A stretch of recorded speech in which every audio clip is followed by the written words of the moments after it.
If I can ask my colleagues to join me at the well. Thank you, Mr. Speaker and Madam Leader, Mr. Whip and Majority Leader. I couldn't prepare anything this morning because I knew that I would not be able to hold it together very long. I am so proud of my friend, and it will always be one of the great treasures of my life to have met Gabby Giffords and to have served with her in this body. We have all been through such a tumultuous year. The nation has been through a tumultuous year. No one more tumultuous than Gabby and her family and her constituents in her beloved home city of Tucson, Arizona. And I know, being able to be Gabby's voice today, that knowing her as well as I do, that the one thing that has not been said is that Gabby wants her constituents to know. Her constituents who she loves so much in southern Arizona, that it has been the greatest professional privilege of her life to represent them, that she loves them as a fifth-generation Tucsonian, that her public service has meant a great deal to her, and that this is only a pause in that public service, and that she will return one day to public service to represent them as she has so capably for the last 5.5 years.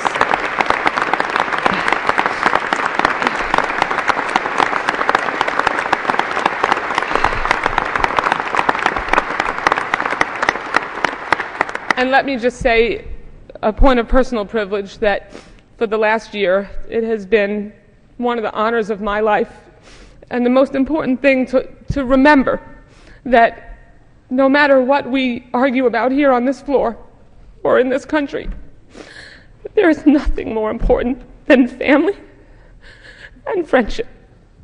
And that should be held on high above all else.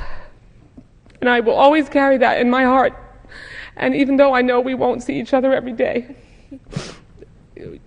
Gabby, we will be friends for life. Yes. For life. Thank you.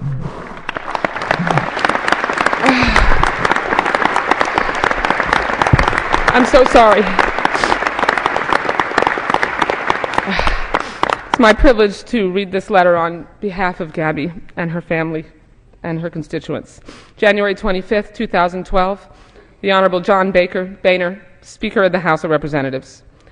Dear Speaker Boehner, in 2001, strongly holding the belief that there is no higher calling than serving my country, I went from selling tires in my Tucson family business to being a freshman representative in the Arizona State House.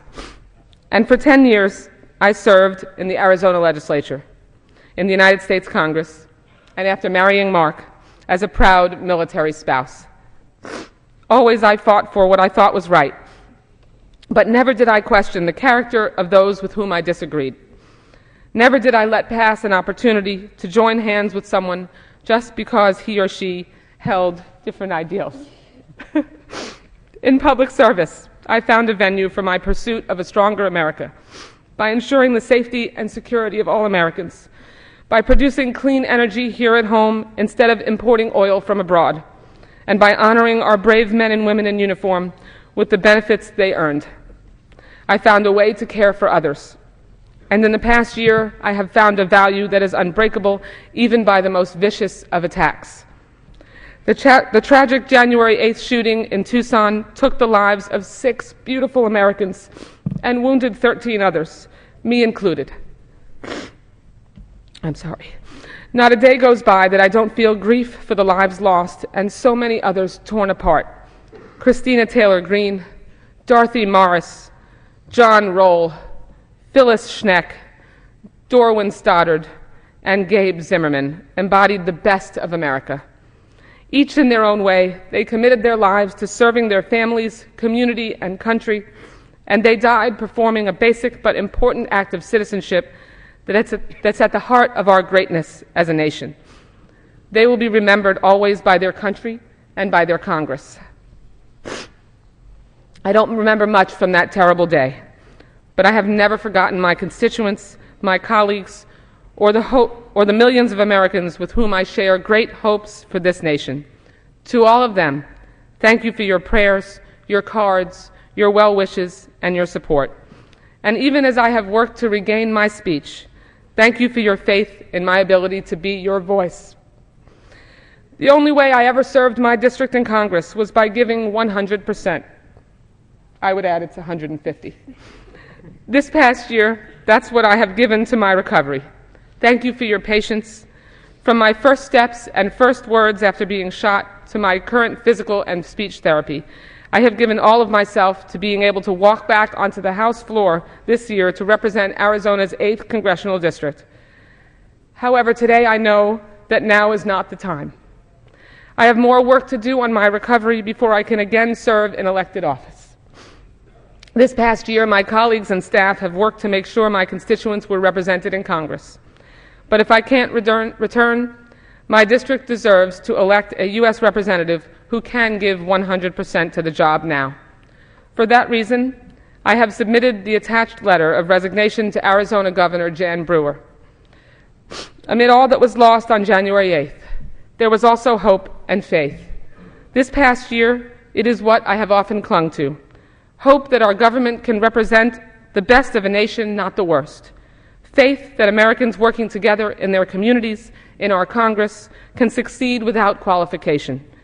Hope and faith that even as we are set back by tragedy or profound disagreement, in the end we come together as Americans to set a course toward greatness. Every day I am working hard.